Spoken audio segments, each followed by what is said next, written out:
sobre as tropas, não consegue deter os bárbaros. Aí você tem na figura do Papa que consegue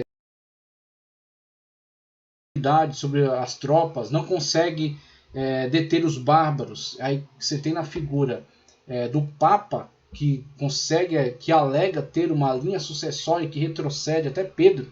Então, eles dizem que Pedro é o primeiro Papa, apesar de não ter zero de respaldo bíblico, né? Não tem nenhum respaldo bíblico para isso, mas eles assim afirmam, né? Para tentar com isso angariar mais autoridade para a figura papal. Você tem então esta figura que consegue, né, impor essa autoridade e que começa assim a exercer uma autoridade de fato quando negocia diretamente com os bárbaros que estão invadindo aquela região, conseguindo ali algum apaziguamento, né? Algum abrandamento para aquelas invasões, e futuramente com a figura de Gregório, que a gente vai estudar, quando ele de fato se autoproclama, né, como o governante de toda a cristandade, né? Ele se diz governante de toda a cristandade, que vai minando cada vez mais o relacionamento com a igreja que está no Oriente, até quando houver a cisão entre as duas, né? Ambas vão se excomungar. Vamos lá, fechando aqui essa aula, o Império Romano. O que resta para o Império Romano do Ocidente? Então, para lá, Constantino levou a capital para Bizâncio, fundou Constantinopla. Você vai ter Roma do Oriente, o que será chamado Império Bizantino, e você tem a sucessão com Teodósio, e aí vai, né? Vão conseguir estender. O Império Bizantino consegue ir até 1400 e tanto, 1476, se não me engano, né? A partir desse nova estrutura de poder, quando eles vão cair para os otomanos. Mas no lado ocidental, Roma ficou em frangalhos. Então, em 476, após enfrentar sucessivas invasões, o Império Romano do Ocidente foi definitivamente derrubado pelos Érulos, tribo germânica que se estabeleceu dentro dos limites de Roma.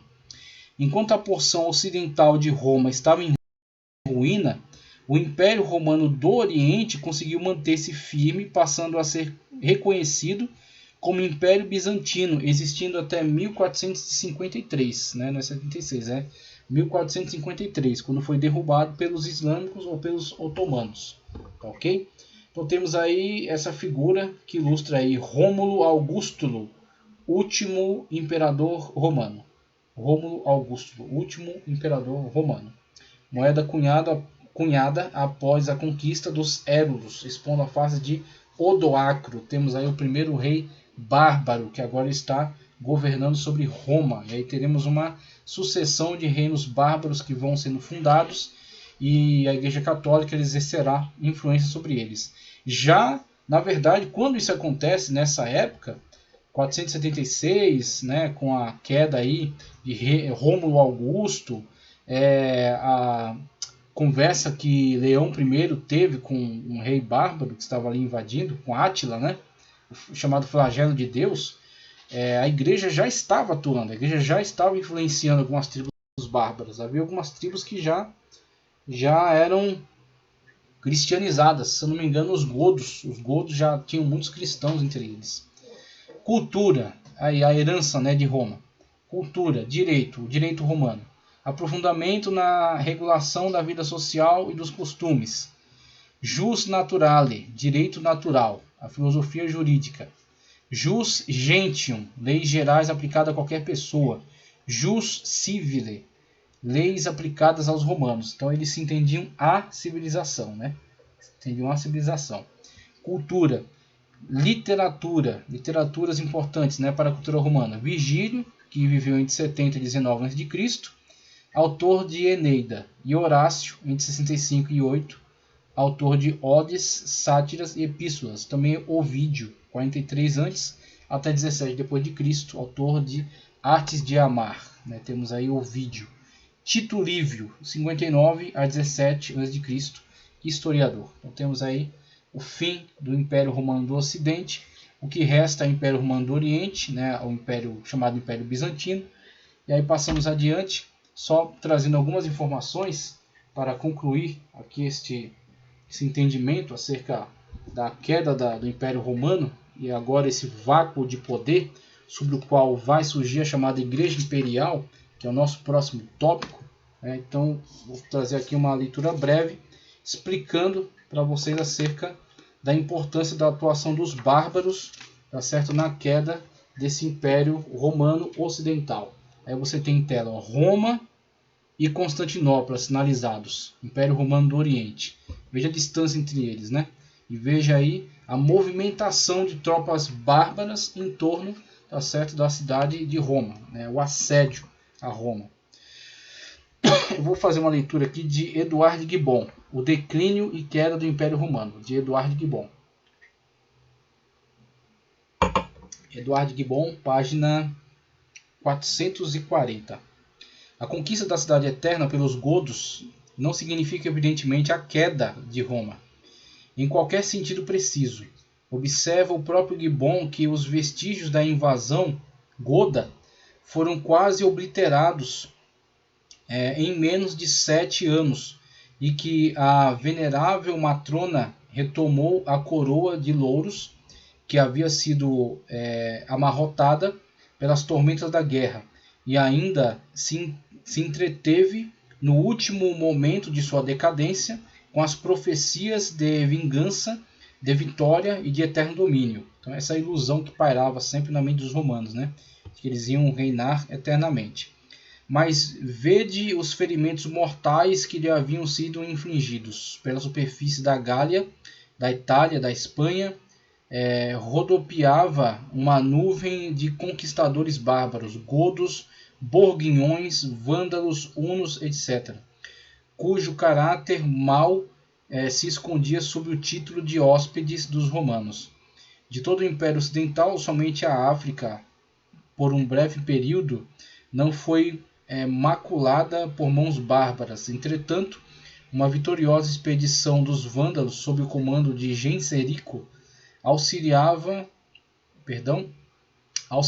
por mouros, fanáticos, donatistas, escravos e desertores, em pouco se apoderou daquele coletivo da Europa.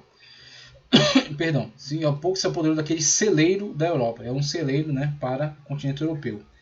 O óbvio desamparo do Império Ocidental, invadido à vontade por variados bandos de bárbaros, levou a ilha da Britânia e as províncias marítimas francesas entre o Sena e o Loire a desligarem-se do Império, estabeleceram governos independentes. E para quem poderia o Império do Ocidente voltar-se na sua aflição, ainda mais fatal do que a pressão dos bárbaros havia sido a divisão do outrora Império Uno em fragmento oriental e ocidental. O Império Oriental mal podia ser chamado de romano, mesmo forçando o sentido da palavra. Era uma monarquia absoluta, cujos príncipes mediam sua grandeza pela obediência servil de seu povo. Um povo tão incapaz de guardar a vida e as fortunas do assalto dos bárbaros, quanto se defender de sua própria razão dos terrores da superstição. Em tais circunstâncias, não importava muito que a Itália fosse invadida por Átila, ou Uno, o flagelo de Deus, ou que Roma fosse pilhada pelos vândalos, piratas do mar, né, a partir de suas recém-conquistadas bases africanas.